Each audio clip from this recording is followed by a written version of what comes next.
I know some OGs that they not having it. They not, because in their mind it's like, if you ain't black, you don't get to say that word. Right. Like, you just don't get to say it. So it was kind of weird seeing that. And another thing I noticed about Ziggy is that he would say the N-word with the hard ER. Yeah. He didn't use it as a term of endearment. Right. So that kind of let me know, like, Ziggy has some other issues going on too. Because White Mike's people, you could tell they said the N-word with the A at the end. Yeah, there's no racism behind it. No racism behind it. But when Ziggy said it, it was different. Mm-hmm. And I'm glad they kind of let you see, like, it's two different ways they were saying it.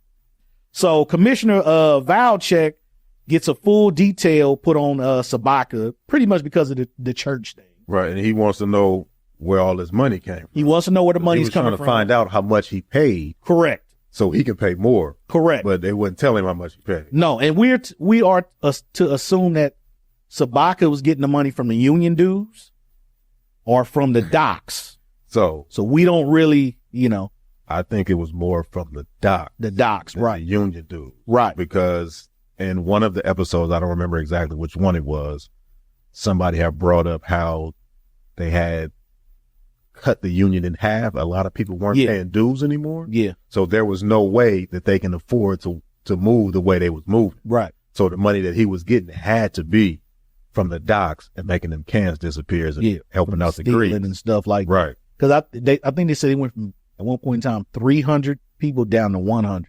Yeah, something like that. Yeah. A huge change. Right. But union dudes bringing a whole lot of damn money. Yeah, but I don't think it was bringing in enough for him to be paying for the stained glass windows and giving people envelopes of money when they get hurt. Yeah, he was buying everybody drinks at the bar and all of that sort of stuff. Union money wasn't good like that. I felt like, and maybe you can expand on it, I feel like Frank was being very reckless with how he was giving envelopes and, like you said, buying stuff at the bar, and he was doing a lot for a union representative. I wouldn't necessarily call it reckless. He was more so trying to take care of his people. Correct. So he wasn't expecting Valchek to be watching him like that. Because to me, it seemed like that's just how Frank was moving. He had been doing that for years. Yeah. So he wasn't expecting no fallback on everything that he was doing.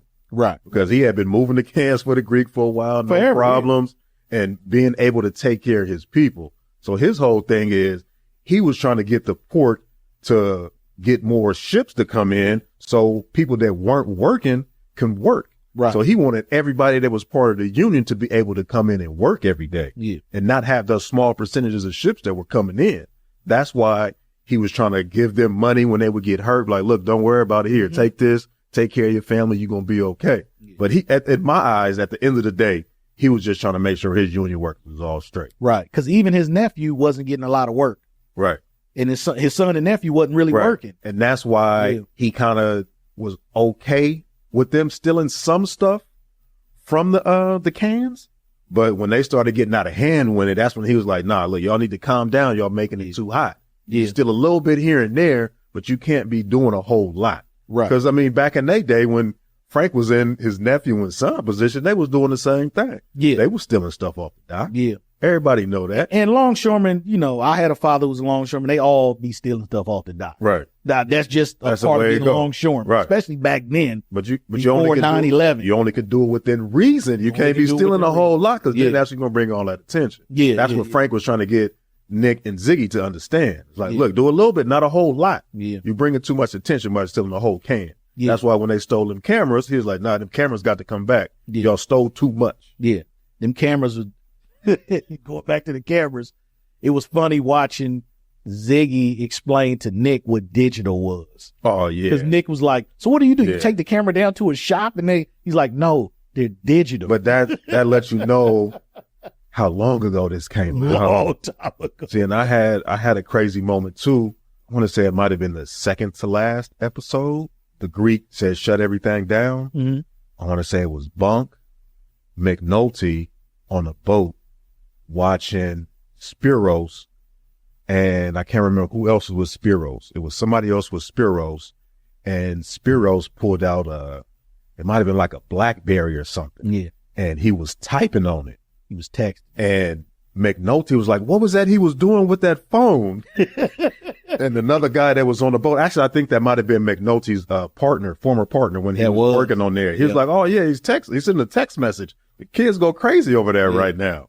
I was like, man, that's how long ago this came out, where text message was like new. Yeah. And it feels like we've been doing that forever, but it is new. And another crazy part about that that made me also see how smart and a crazy detective McNulty was, he wrote down the time, the coordinates, and everything of that text message to try to figure out if they can figure out what was sent through that text message from that phone.